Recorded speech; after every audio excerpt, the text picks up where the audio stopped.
Hello, my name is Amanda Stoddard, and this one is called The Road to Rediscovery. I broke again today. The earth shattering at my feet became a mountain beneath my toes of all the things I should try to hold back. Hold it back. Deny yourself the freedom of expression because it will linger upon your wrists. Stop yourself here. I try to stop myself in my tracks, but I end up getting stuck in the mud, and there's no one here to help me out, so I end up sinking again. As the waste reaches my mouth, I am silenced. The will I had to bring myself out of this mold has vanished, and I'm a sinking ship once again. No one ever tells you how to cope. How to trace your fingers across scars you've made for yourself. How to turn this madness into something so beautiful. No one really knows what it's like. I was 17 when I discovered I had manic depression. The words left my therapist's lips like they were an execution notice. "This isn't a diagnosis," she muttered. "This is who you are, who you've always been. It's not a death sentence." But why did I feel as if I was being sent to death row? To be hung by the noose I had made for myself out of tragedy and molestation and abuse. There were no flowers at this burial, just a long-awaited sigh of relief, because I always knew I wasn't like everyone else. She drew me a picture of what it was like. There were 5 stages of the imbalance living in my bones: major depression, dysthymia, normalcy, hypomania, mania. She drew me a picture like she was trying to map me out. Like she was drawing a NEDS declassified bipolar survival guide. She explained it well. How the days of normalcy tend to come and go again and again, but the mania and the major depression pack their bags and they stay a while. See, the major depression is like a visit from a mentally abusive family member.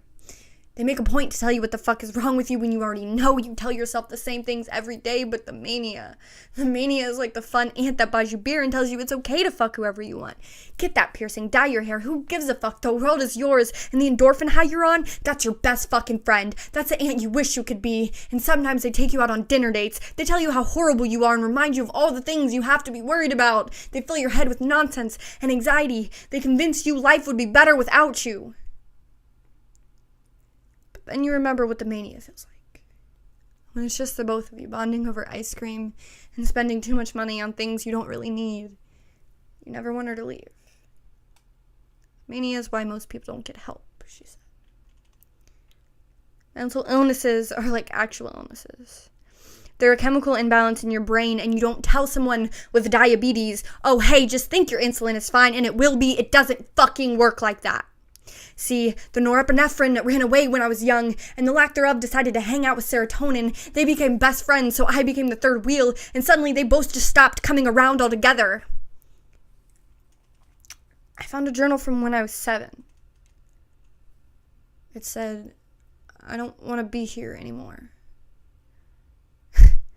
Most 7-year-olds were taking care of Furbies or watching Saturday morning cartoons, but me, I wanted to end my life like it was another fucking rerun of the same episode you hated, and all you wanted to do was turn it the fuck off. But there was really nothing else on TV, so you watched it anyways.